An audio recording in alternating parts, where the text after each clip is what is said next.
And the Jesuits, for 400 years, they were boasting. People didn't understand. They say, give me a child until it's 7 and I will show you the man. They've been saying that for 400 years because they knew 7 years was the program period. And 95% of your life after that will be whatever that program is. And after age 7, how do you put new programs in? Repetition. The model of going to school to learn is relatively new. Before 1900, most children learned at home and out in the real world.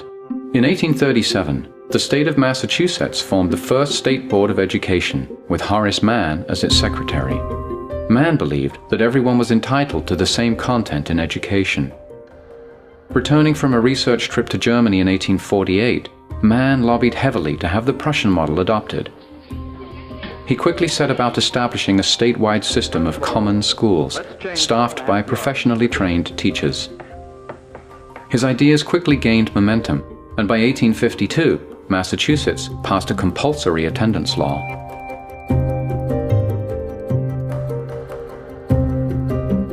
Mann also believed that school could become a great equalizer, and values such as obedience to authority, promptness in attendance, and organizing time according to bell ringing would help students prepare for future employment in an industrial age.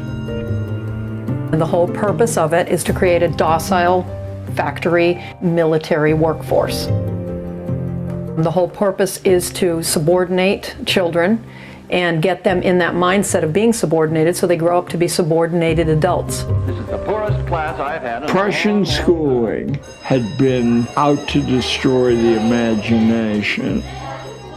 In every public library worth its salt in the United States and in every college library, you will find a collection of essays by a Prussian philosopher, Johann Fichte. Fichte said we have to set up a system of universal forced schooling in which we destroy the imagination. Bells, ordered lessons, constant testing, rankings. The entire system is designed to regiment a large group of people and to get them all to do the exact same thing. By 1900, 34 states had compulsory schooling laws. Half the nation's children attended one-room schools. And by 1918, every state required students to complete elementary school. The reality is they want children to take their place in society, be cogs, and keep this system going. So you're going to school to take your place. Now the trouble's with your attitude. You don't pay enough attention in class. 1914, militia slaughters strikers at Ludlow, Colorado. Ending a bitter coal miners' strike, Colorado militiamen attack a tent colony of strikers, killing dozens of men, women, and children.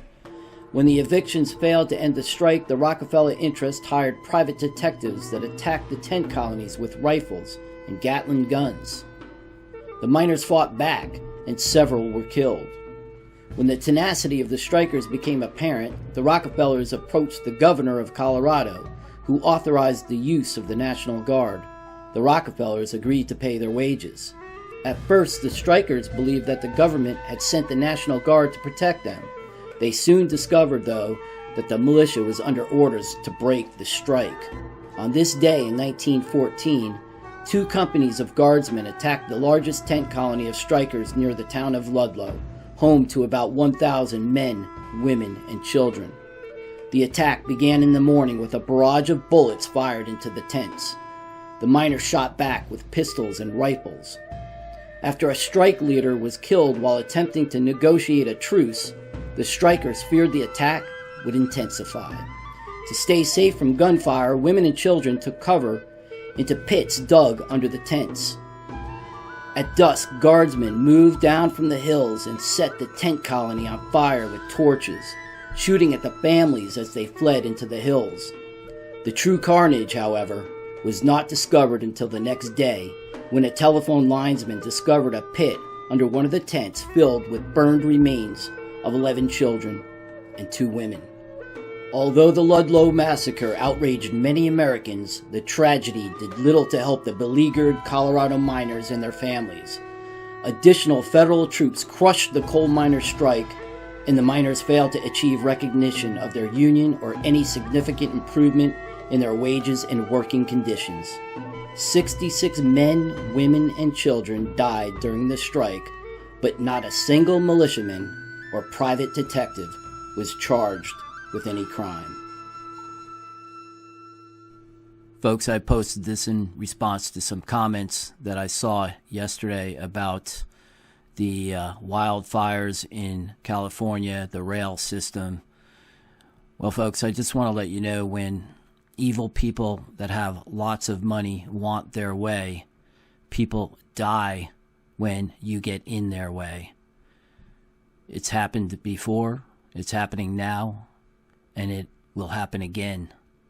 Welcome to the Crypto Teacher, and guys, you know I come back with that second video just to make you think. And education is very, very important. You know I say it in front of every video.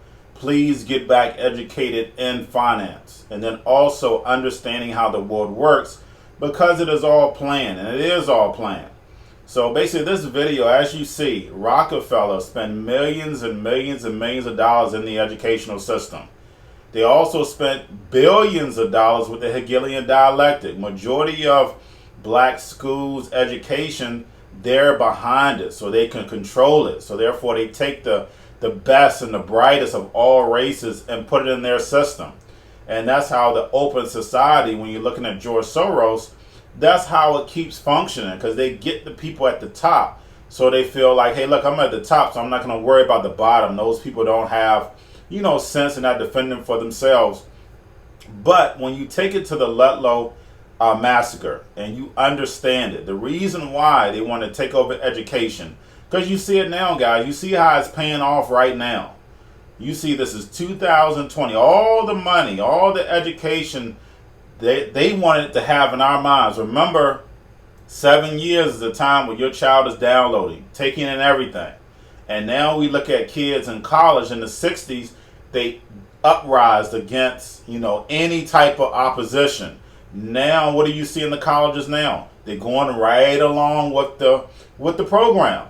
So the actual educational system definitely worked. And that's all the kids are, cogs in the system, until we get back to educate them and understanding it's okay to rise against the enemy.